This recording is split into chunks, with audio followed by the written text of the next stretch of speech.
সুপ্রিয় দর্শক, আপনাদের সবাইকে আমন্ত্রণ জানাচ্ছি। শুরু করছি এনটিভি নিয়মিত স্বাস্থ্য বিষয়ক আয়োজন স্বাস্থ্য প্রতিদিন। এই অনুষ্ঠানটি আপনাদের সাথে রয়েছে আমি পুষ্টিবিদ নুসরাত জাহান দীপা। দর্শক, আপনারা তো নিশ্চয়ই জানেন যে আমরা প্রতিদিন কোনো না কোনো গুরুত্বপূর্ণ বিষয় নিয়ে আলোচনা করে থাকি আমাদের এই স্বাস্থ্য প্রতিদিন অনুষ্ঠানে। বর্তমানে ত্বককে ভালো রাখার জন্য এবং এজিং প্রসেসটাকে ডিলে করার জন্য বোটক্স খুব চমৎকার এবং খুব জনপ্রিয় একটা ট্রিটমেন্ট। সুপ্রিয় দর্শক, আমাদের আজকের আলোচ্য বিষয় হচ্ছে বোটক্স। আর এই বিষয়টি নিয়ে কথা বলার জন্য আজ আমাদের সঙ্গে স্টুডিওতে উপস্থিত রয়েছেন একজন বিশেষজ্ঞ চিকিৎসক। আমরা আমাদের আলোচনা শুরু করব, তবে তার আগে পরিচিত হয়ে নিই আমাদের সেই অতিথির সঙ্গে। ডক্টর সিনথিয়া আলম ঢাকা জেলায় জন্মগ্রহণ করেন। তিনি চিকিৎসা বিজ্ঞানে উচ্চতর ডিডিভি ডিগ্রি লাভ করেন। বর্তমানে তিনি ইউনাইটেড হসপিটালে ডার্মাটোলজি বিভাগে কনসালটেন্ট হিসেবে কর্মরত। আপনাকে স্বাগত আমাদের আজকের অনুষ্ঠানে।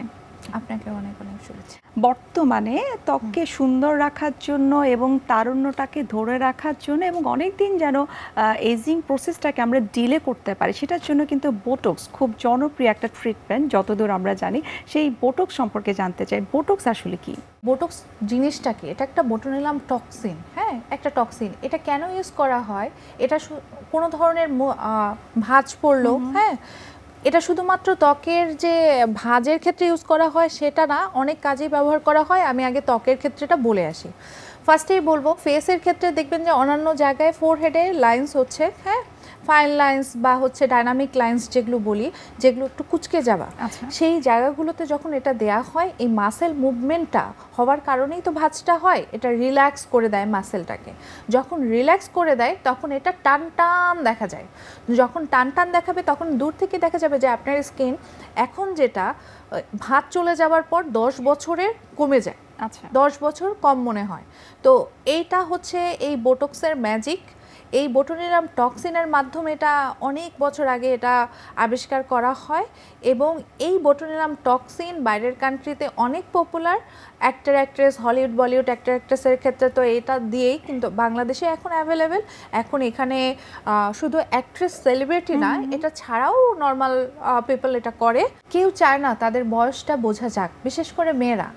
হ্যাঁ, তারা আয়নার সামনে গেলে যখন এই ভাঁজ বা অনেক, এটা কিন্তু শুধুমাত্র কপালের ভাঁজ না, দেখা যায় আমাদের বয়সের সাথে সাথে আইব্রোটা স্যাগি হয়ে যায়, নিচে নেমে আসে, চোখটা ছোট হয়ে যায়। যখন এই ক্রস ফিট বা ফ্রন্ট লাইনগুলোতে দেয়া হয়, তখন ক্রস ফিটে দেওয়ার কারণে এই যে আমরা ব্রোর নিচে দেই, এটা কিন্তু লিফট হয়, আইব্রো লিফট হয়। প্লাস চোখের পাশে যেই কুচকে যাওয়া ছোট ছোট ফাইন লাইন্স আছে, এগুলো কিন্তু পরবর্তীতে এই ফাইন লাইন্সগুলোই অনেক ডিপ হয়ে যায়। যখন ডিপ হয় তখন কিন্তু সেই ভাঁজটা আর যেতে চায় না। তো বোটক্স করলে ফার্স্টের দিকেই এটা হালকা হয়ে যায়, টান টান থাকে, ভাঁজ পড়ে না। সো অনেক ইয়াং থেকেই এখন এটা স্টার্ট করেছে এবং এটা যখন ব্যবহার করা হয় জ স্লিমের ক্ষেত্রেও কিন্তু এটা খুব ভালো ভূমিকা রাখে। হ্যাঁ, জ স্লিমিং বলতে আমি কি বোঝাতে চাচ্ছি আমি বলি। এই যে আমাদের এখানে একটা ম্যাসেটার মাসেল আছে, এই ম্যাসেটার মাসেলটাতে যখন বোটক্সটা দেয়া হয় তখন মাসেলটা কিন্তু ইনঅ্যাক্টিভ হয়ে যায়। যখন ইনঅ্যাক্টিভ হয় তখন এটা ছোট হয়ে আসে, তখন এই জায়গাটা একদম স্লিম হয়ে যায়। অনেকে বলে না জ স্লিমিং, জ স্লিমিংয়ের ক্ষেত্রে এই বোটক্স অনেক গুরুত্বপূর্ণ ভূমিকা রাখে। এইটার পাশাপাশি অনেকে ফিলার করে ভি শেপ আনার জন্য, অনেক ধরনের আরও অনেকে অনেক এক্সপেরিমেন্ট করে ফেসের উপর, বাট জ স্লিমিংয়ের জন্য এই বোটক্স এখানে ইউজ করা হয়। এছাড়া আমরা কিছু রোগেও বোটক্স ব্যবহার করে থাকি। দেখবেন অনেকের হাত পা অনেক ঘামে, ঘামটা কিন্তু অত্যাধিক পরিমাণে, এটা কিন্তু ডিজিজ, এটাকে বলে হাইপার হাইড্রোসিস। সেক্ষেত্রে কিন্তু আমরা বোটক্স দিই। বোটক্স ইঞ্জেকশন দিলে এই ঘামটা কিন্তু 7 মাসের জন্য কমে যায়। আচ্ছা, এটা তাছাড়া অনেকের দেখবেন মুখ বন্ধ করা বা চাবানোর সময় অনেক ব্যথা করে, গ্রিনিং অফ টিথ হয়, হ্যাঁ, ব্রুক্সিজম বলে, এটার জন্য কিন্তু বোটক্স করা হয়। এছাড়া মাইগ্রেনের পেইনেও কিন্তু বোটক্স দেওয়া হয়। বোটক্স কতদিন পর পর নিলে এই হাত ঘামার মতো অথবা মাইগ্রেনের মতো সমস্যা থেকে মুক্ত থাকা যাবে? আমি পার্সোনালি একটা অ্যালার্গেনের বোটক্স ব্যবহার করে থাকি। এই বোটক্সটাই FDA অ্যাপ্রুভড এবং এই বোটক্সটা করলে সাধারণত দেখা যায় 6 মাস 6 মান্থস পর্যন্ত আপনার ইফেক্টটা থাকে বা রেজাল্টটা থাকে। হ্যাঁ, তো সেক্ষেত্রে মাইগ্রেন বা হচ্ছে কোনো ধরনের কুচকে ভাঁজের কারণে ভাঁজটা টান টান থাকা, এটা 7 মাস 6 থেকে 7 মাস পর্যন্ত থাকে যদি তার লাইফস্টাইল মডিফিকেশন বা মেইনটেইন করে। দেখা যায় অনেকে বোটক্স করলে কিছু নিয়মও আমরা বলে দেই, দৈনন্দিন জীবনে তার কতটুকু পানি খেতে হবে, তার কি পরিমাণ কতটুকু এক্সারসাইজ করা যাবে, এই এক্সারসাইজ মানে বেশি করা যাবে কিনা, তারপর মাসেল মুভমেন্টগুলো কতটুকু কি পরিমাণ করতে হবে, এগুলো কিন্তু অনেক ইম্পর্টেন্ট। যারা ধরেন বোটক্স করে তাদেরকে বলে দিলে তখন মেইনটেইন করলে, তারা যদি ঠিকমতো মেইনটেইন করে তাহলে এটা 6 to 7 মান্থস স্টে করে। বোটক্স করার পাশাপাশি খুব চমৎকারভাবে মেইনটেইন করতে হয়, সেই মেইনটেইনগুলো কি কি? বোটক্স যে করতে আসে তাদেরকে বলি যে এটা হচ্ছে লাঞ্চ ব্রেক, মানে একটা ট্রিটমেন্ট। এই সময় খুব কম সময়ের মধ্যে এটা করা যায়। এটাতে মিনিমালি পেইন ফিল হতে পারে, জাস্ট ইনসুলিন সিরিঞ্জ দিয়ে আমরা দিই তো অত বেশি পেইন ফিল হয় না। তো পেশেন্টকে আমরা পরবর্তীতে বলে দেই যখন আপনি বোটক্স করবেন আপার ফেসে বা ফোরহেডে, তখন কিন্তু সে চাইলেই 6 ঘন্টা মাথা নিচু করতে পারবে না, হ্যাঁ, বা উপর হয়ে শুতে পারবে না, বা মানে দেখা যায় কি মাথা নিচু করে থাকলে তখন তার পরবর্তীতে এই বোটক্সটা মাইগ্রেট হয়ে এটা আপার আইলিডে চলে আসে। আপার আইলিডে চলে আসলে তখন কিন্তু আইলিড ড্রুপিং হয় বা এই মাসেলটা পড়ে যায়, তখন ইনঅ্যাক্টিভ বা প্যারালাইসিস হয়ে গেলে 7 মাস টানা এটা এরকমই থাকে।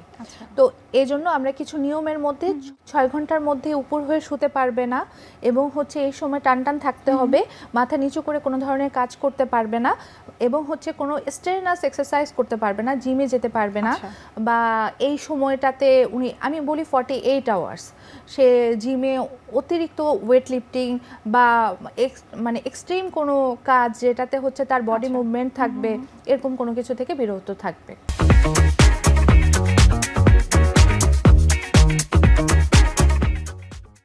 বোটক্স করার পরে কিছু কিছু নিয়ম কানুন খুব স্ট্রিক্টলি মেনটেন করতে হয়, সেটির মধ্যে আপনি বলছিলেন যে 48 আওয়ার্সের মধ্যে খুব কোনো হেভি কাজ করা যায়। এর পাশাপাশি আর কি কি বিষয় মেনটেন করতে হয়? তার পানি খাওয়ার পরিমাণ, হ্যাঁ, এবং এই সময়টাতে সে মাসাজের মাধ্যমে, মানে মাসাজ করতে পারবে না, হ্যাঁ, যদি মাসাজ করে তাহলে তো এখানে আমরা ইনজেকশনটা তাদের আবার ছড়িয়ে যাবে, হ্যাঁ, ডিজলভ হয়ে যাবে, তো দেখা যাবে আদার্স পার্টে চলে যায়। তো এ সময়ে মুখ মাসাজের মাধ্যমে এমন কোনো কিছু সে করতে পারবে না, সেটা যদি ময়শ্চারাইজার দেওয়া হয় বা ফেস ওয়াশ হয় বা হচ্ছে অন্য কোনো মাসাজ বা অন্য কোনো এটা করতে পারবে না সে। এটা ছাড়া তার পানি পর্যাপ্ত পরিমাণে খেতে হবে, হাইড্রেশন অনেক ইম্পর্টেন্ট। এবং লং টাইম যদি বলেন যে আর কি কি করতে পারবে না, তখন তাদের ক্ষেত্রে বলতে হবে যে আপনি খাওয়া দাওয়া পর্যাপ্ত পরিমাণে, মানে ব্যালেন্স ডায়েট মেনটেন করতে হবে, আপনার হাইড্রেট থাকতে হবে, প্লাস সানস্ক্রিন ব্যবহার করতে হবে, এবং এটা না মাসেল মুভমেন্ট বেশি করলেও কিন্তু চলে আসে, হ্যাঁ।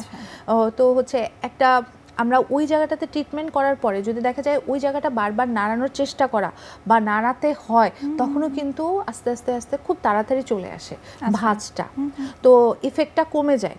তো তাদেরকে আমরা বলি যে হচ্ছে আপনি নর্মালি আপনার সুবিধার্থে যত স্টে করে যাতে লং টাইম, তখন আপনি একটু এই জিনিসগুলো একটু মেনটেন করেন।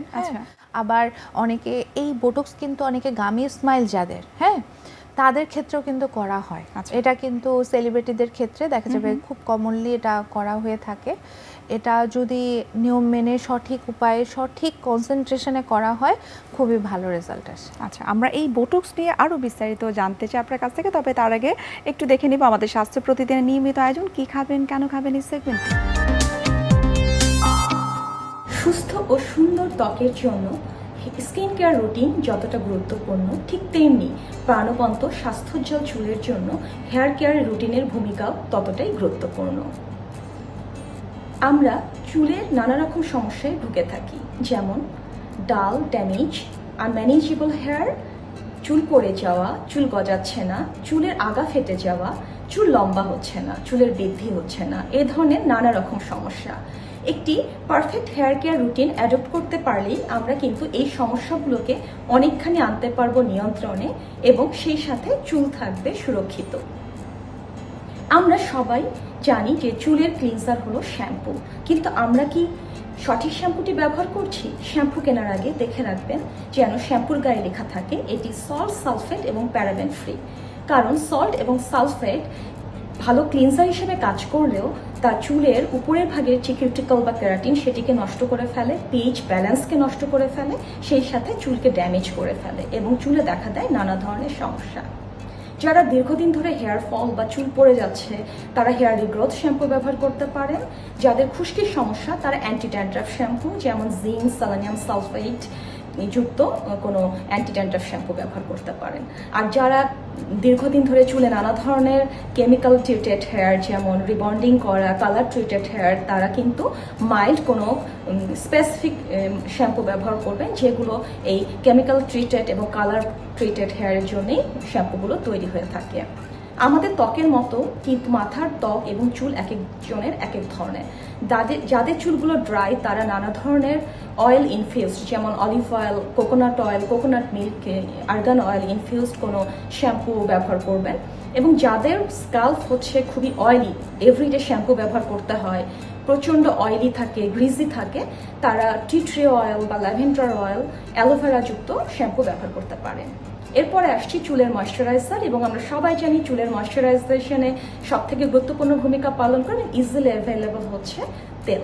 নানা ধরনের তেল যেমন coconut oil, olive oil, almond oil, tea tree oil, castor oil, নানা ধরনের অয়েল পাওয়া যায়। এগুলোর মধ্যে কিছু অয়েল ক্যারিয়ার অয়েল, কিছু হচ্ছে এসেনশিয়াল অয়েল। এসেনশিয়াল অয়েলগুলো সাধারণত ক্যারিয়ার অয়েলের সাথে মিক্স করে আমরা ব্যবহার করতে বলি। চুলের প্রোটেকশনে আসছে হচ্ছে যে আমরা প্রতিদিন নানা ধরনের কেমিক্যাল এবং স্ট্রেস, এনভায়রনমেন্টাল স্ট্রেস যেমন সূর্যের ক্ষতিকর অতিবেগুনি রশ্মি, কোল্ড ওয়েদার, যারা শীতপ্রধান দেশে থাকে তাদের জন্য তো কোল্ড ওয়েদারও কিন্তু আমাদের উইন্ডি এয়ার আমাদের চুলের জন্য ভীষণভাবে ক্ষতিকর। এছাড়াও যারা সুইমিং করেন, সুইমিং পুলের ক্লোরিনেটেড ওয়াটারও কিন্তু চুলকে ড্যামেজ করে থাকে। সে কারণে তাদেরকে যারা ডেইলি অ্যাক্টিভিটিস করেন, আউটডোর অ্যাক্টিভিটিস করেন, যার যদি প্রচণ্ড রোদ থাকে তাহলে একটি স্কার্ফ, সিল্কের বা কমফোর্টেবল স্কার্ফ ব্যবহার করবেন, ছাতা ব্যবহার করবেন বৃষ্টির দিনগুলোতে। যারা শীতপ্রধান দেশে থাকেন তারা হুডি, জ্যাকেট ব্যবহার করতে পারেন। তবে এগুলো খেয়াল করবেন এই ফ্যাব্রিকগুলোর জন্য আপনার চুলের জন্য কমফোর্টেবল হয়। যারা সুইমিং পুলে সুইম করতে পছন্দ করেন তারা হচ্ছে একটু চুলটাকে ভিজিয়ে নেবেন, তাহলে ক্লোরিনটা একটু ডাইলুটেড হবে, চুলকে সেরকম ক্ষতিগ্রস্ত করতে পারবে না। এরপরেও নানা ধরনের সান প্রোটেক্টর, সেরাম, হেয়ার ফুড, হেয়ার এসেন্স এগুলো পাওয়া যায় যেগুলো চুলের জন্য চুলকে আমাদের সুরক্ষা দেয় এই ক্ষতিকর এনভায়রনমেন্টাল স্ট্রেসর থেকে। নানা ধরনের হেয়ার ফ্রেন্ডলি ফুড আছে যেগুলো চুলের স্বাস্থ্যের জন্য ভীষণভাবে কার্যকর, যেগুলো ইজিলি অ্যাভেলেবল, যেমন ডিম, দুধ, টক দই, নানা ধরনের মাছ, ছোট মাছ, সামুদ্রিক মাছ, যে কোনো ধরনের মাছ, বাদাম, নানা ধরনের বীজ এবং মৌসুমী সবুজ শাকসবজি ও ফল।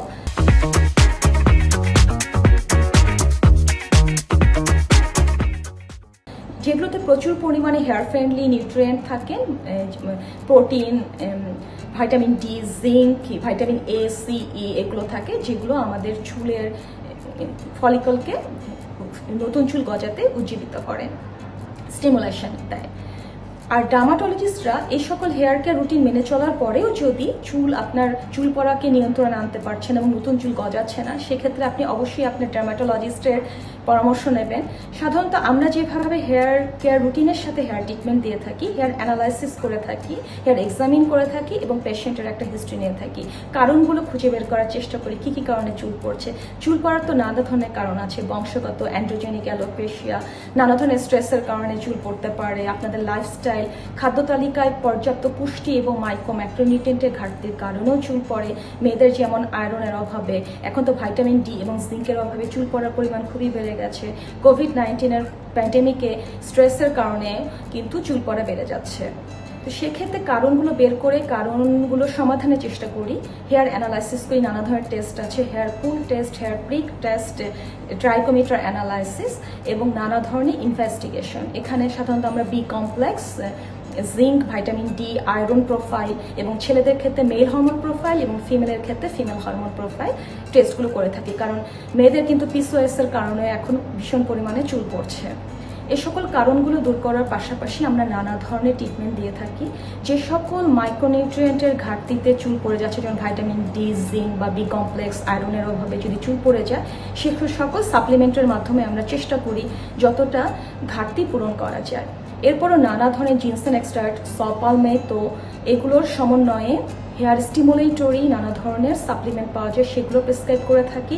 স্ক্যাল্পে অ্যাপ্লাইয়ের জন্য আমরা মিনক্সিডিল, অ্যাডেনোসিন, এবং যাদের মিনক্সিডিল এবং অ্যাডেনোসিনের অ্যালার্জি আছে বা স্যুট করে না তাদেরকে আমরা হার্বাল এক্সট্র্যাক্ট নানা ধরনের টনিক অ্যাপ্লাইয়ের পরামর্শ দিয়ে থাকি।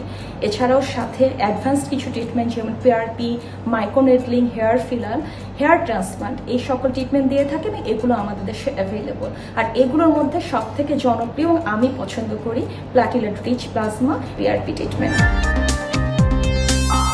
আপনার কাছে এখন জানতে চাই, এই যে বোটক্স এত জনপ্রিয় একটা অ্যাস্থেটিক ট্রিটমেন্ট, সবাই করতে চায়, সেটা ছোট থেকে হোক বড় থেকে হোক, কিন্তু ছোটদের ক্ষেত্রেও নিশ্চয়ই কোনো রেস্ট্রিকশন আছে।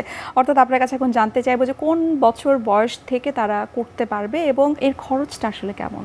অনেকের না ছোটবেলা থেকেই কুচকানো, কপাল কুচকে থাকার অভ্যাস বা কপাল ভাঁজ করে থাকার অভ্যাস, তাদের ক্ষেত্রে দেখবেন যে এইভাবে কন্টিনিউয়াস কথা বলার সময় উপরে কেউ কপাল ভাঁজ করে, না হলে কপাল কুচকে থাকে। বা অনেকে স্লিমিং করতে যাচ্ছে, তার মুখটা একটু ফ্লাফি দেখা যায়, স্লিমিং করতে চায়, তো তাদের ক্ষেত্রে তারা যে কোনো বয়সেই করতে পারে। এখন যদি বলেন কোন বয়স থেকে করা যাবে, এর বয়সে নিচে করা যাবে না, তাহলে আমি বলবো 14 ইয়ার্স। হ্যাঁ, তো এর উপরে যারা থাকবে তারা নিতে পারবে, তাদের ক্ষেত্রে প্রবলেম হবে না এটা। এছাড়া এর উপরে যারাই আসবে তারা করতে পারবে, তাদের ইন্ডিকেশন ছাড়া তো কেউ আসে না, ইন্ডিকেশন নিয়েই আসে। ভাঁজ থাকে, না হলে ওপেন পোর্স থাকে। ওপেন পোর্সে কিন্তু বেবি বোটক্স বা মাইক্রো বোটক্স দিলে অ্যামেজিং দেখা যায়, একদম টান টান হয়ে থাকে। হ্যাঁ, তো যে কোনো বয়সে করতে পারে, 14 বছরের নিচে করা থেকে বিরত থাকবে। আর যেটা বললেন খরচ, সেম জিনিস বাইরেও দেয়া হচ্ছে, সেম প্রোডাক্ট দেশেও দেয়া হচ্ছে। প্রোডাক্টটা কিন্তু অনেক এক্সপেন্সিভ। এটা অরিজিনাল যেটা অ্যালার্গেনের বোটক্স, এটা কিন্তু অনেক এক্সপেন্সিভ। এটা আমাদেরকে দেখা যায় ওই প্রোডাক্টের মানে আমাদের একটা জিনিস যেই পরিমাণ আমরা নিয়ে আসছি, এখন সেটা তো আমাদের পেশেন্টদের থেকে নিতে হবে, মানে আপনি আমাদের সাধ্যের মধ্যে। এখন অনেক মিডল ক্লাস ফ্যামিলিও কিন্তু এই ট্রিটমেন্টটা নিতে পারছে। এটা বছরে একটা ট্রিটমেন্ট আপনি নিতে পারেন বা এটা বিয়ার করতে পারেন, যেটার জন্য আপনার কনফিডেন্স বাড়লো, সেটার জন্য তো মানে আপনার ফার্স্টে আপনার নিজেকে আপনি চেঞ্জ করতে পারবেন, নিজেকে দেখলে ভালো লাগবে, তখন আপনি মানে অন্যদিকে খরচ করতে পারেন। তাই আমি বলবো যে আপনার আলমারিতে যে এক্সপেন্সিভ শাড়িটা, সেই শাড়ির থেকে সেই শাড়ির খরচেই আপনি এটা নিতে পারেন, প্রবলেম নেই। অসংখ্য ধন্যবাদ এবং চমৎকার বলেছেন। আশা করি যারা বোটক্স নিয়ে একটা কনফিউশনে ছিল যে করবে কি করবে না, আমাদের আজকের এপিসোডের মাধ্যমে তারা বোটক্স করার ব্যাপারে বিশেষভাবে আগ্রহী হবে। অসংখ্য ধন্যবাদ এবং আবারও শুভকামনা জানাচ্ছি এনটিভির পক্ষ থেকে। আপনাকে অনেক অনেক ধন্যবাদ, এনটিভিকে অনেক অনেক শুভেচ্ছা। বিশ্বের যে কোনো প্রান্ত থেকে যে কোনো সময় এনটিভি জনপ্রিয় অনুষ্ঠান স্বাস্থ্য প্রতিদিন দেখতে আপনারা ভিজিট করতে পারেন আমাদের পূর্ণাঙ্গ পোর্টাল www.ntvbd.com এ। এছাড়াও এনটিভির বিভিন্ন ধরনের জনপ্রিয় অনুষ্ঠান এবং নিউজ আপডেট পেতে আপনারা ভিজিট করতে পারেন আমাদের ইউটিউব চ্যানেল এবং ভেরিফাইড ফেসবুক পেজে। সুপ্রিয় দর্শক, আজ এখানে শেষ করতে হচ্ছে, দেখা হবে আবার আপনাদের সঙ্গে। সে পর্যন্ত আপনারা সবাই ভালো থাকুন, সুস্থ থাকুন এবং সব সময় এনটিভির সঙ্গেই থাকুন।